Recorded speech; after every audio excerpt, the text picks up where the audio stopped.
Okay, this is Fred Jellybean, Chapter 6, and this chapter is called More Than White Dots. And you can see that we have Orion, constellation, the stars in the sky.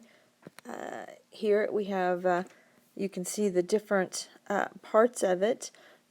Fred wants you to know that this Betelgeuse, don't know how to pronounce it, means Betelgeuse, and it is a red supergiant star. So I guess it gets its color. They're calling it Betelgeuse because it's red, but it's a giant star.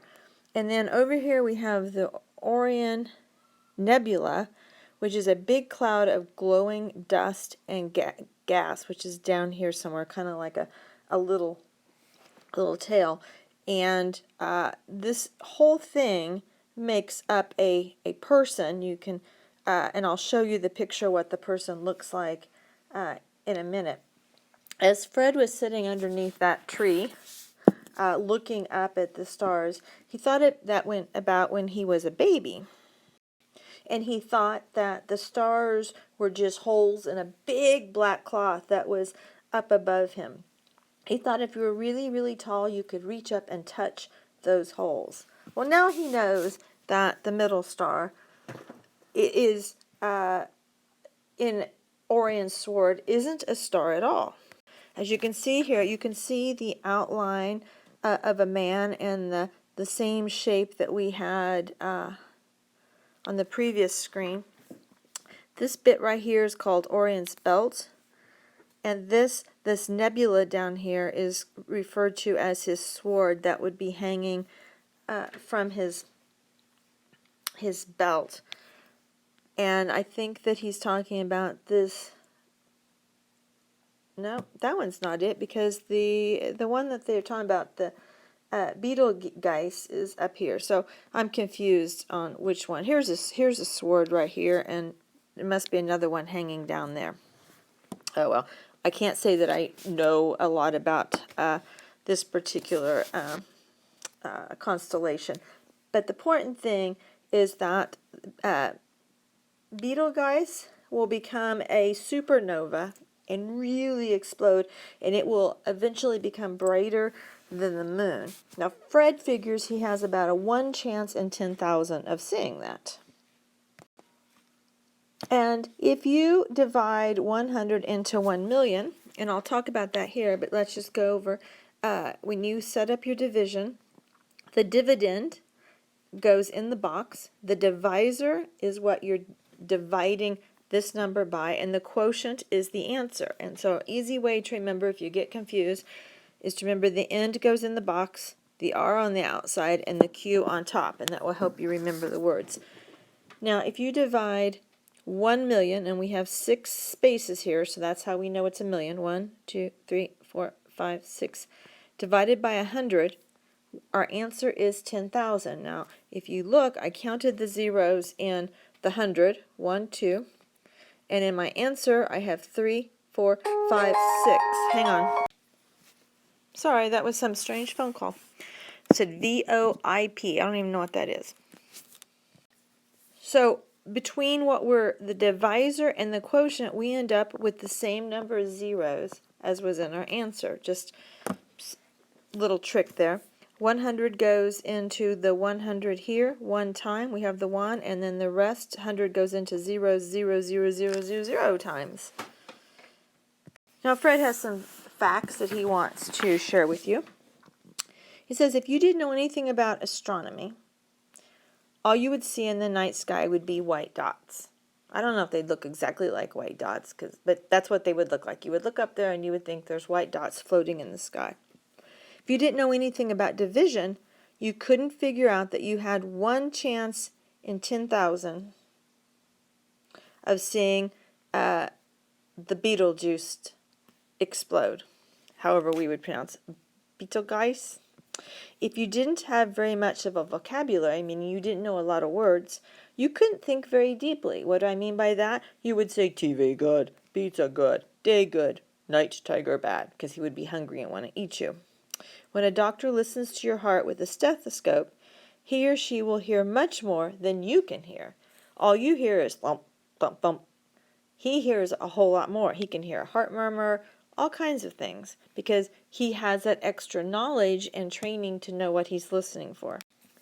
So imagine, what you can imagine, what you can experience depends on what you know. If you don't know what you don't know, then you don't know what to look for. So this is a really important thing to think about and to realize, is that we think, oh, I know enough, or what good is education?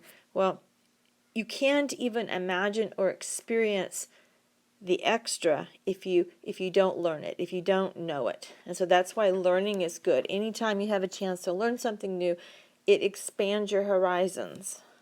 And this is a great quote. It says, I think an education is not only important, it is the most important thing you can do with your life. And it was by Dean Kamen. And the better your education, the more you can see. It makes everything so much better. Question here, would you want a doctor who couldn't tell the difference between a fever and a femur? Well, you might say, I don't even know what a femur is. Well, a femur is the broken part, is the bone between your knee and your hip. And so you can see there the baby's injured. And here it shows an example of the thigh bone. Up here it's cracked, and that's the femur. This one down here is the shin bone. And if you were in there with this injury, would you want the doctor to come in there and say, do you have a fever? Or for another example, would your parents want an auto mechanic who confused cantaloupes with carburetors? Now, you know what a cantaloupe is. Do you know what a carburetor is? A carburetor is in your car, and it mixes gasoline with air. And the mixture of gasoline and air is then ignited by a spark plug that's in your car. So like sparks. And if you light gasoline, it burns. So if you light a mixture of gasoline and air, it explodes. So you want this to be working properly, and you don't want your car to have a cantaloupe and not a carburetor, because it's not going to run. Another question, would you want a math teacher who couldn't tell the difference between a cardinal and a cardinal number? Now you may say, I don't even know what the difference is myself. Well, this is a cardinal, a red bird. There's also a baseball team, St. Louis Cardinals, named after this little guy. And Cheney Cardinals are red, except they have blue on their building, which I really don't understand. And these are cardinal numbers. It's the numbers that we use. 1, 2, 3, 4, 5. That's cardinal numbers. Now, if you show most kindergartners this 7 to the 2nd power, they're going to tell you that you don't know how to write. That the numbers, that you should write your numbers all the same size, because they're not going to recognize that this means squared. Now, some of y'all on your some of your homework are missing what 7 squared or 7 cubed means, whether it's 7, whether you have a 3 here or 4 here. What this means is this number multiplied this many times. So in this case, 7 squared is 7 times 7. Okay, and that would equal 49. It does not mean 7 times 2. So make sure that you're getting that this little exponent here tells you how many times you multiply this number by itself. So if it had 9 there, you would do 7 times 7 times 7 times 7 times 7 times 7 times 7 times 7 times 7 times 7. You just keep multiplying it by 7. It's just like when if you were doing a division problem and trying to figure out, and you were adding up numbers to get to what the dividend is. You just keep adding the same number in until you reached what you were after, if you were doing a long way of figuring out division. Okay, it's your turn to play. I know you're jumping up and down. You need to do Jelly Bean page 7, so you'll have to ask me for that. And you're going to do Oak Meadow Skill Practice B.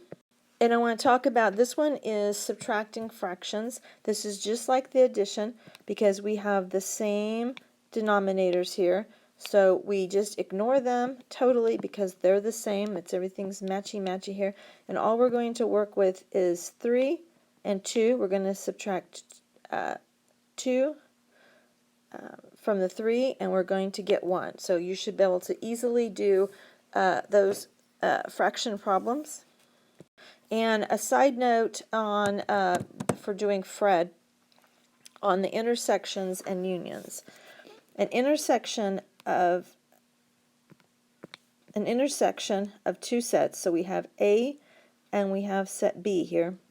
The intersection is where they overlap, where they're the same. If you had one set that had 1, 2, 3 in it, and another set that had 3, 4, 5, this part in the middle represents the 3. It's the part that they have the same. A union is when we combine two sets totally together. And then I would have 1, 2, 3 on this side, or 1, 2, the 3 would be here, and then 4, 5 over here. The whole thing, we combine them. So it's like getting married. So a union is when we marry a couple off, we're adding the two sets together. An intersection is like where they meet in the road, where they're the same. And these shows you here, here's A, here's B. The intersection is just the part that where they're both the same. And the union is them both married together.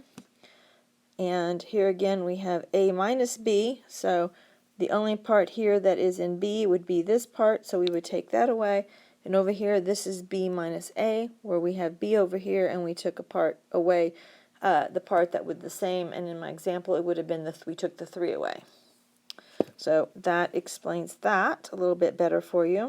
And I'll see you on the other side when you're done with your math homework. Good luck.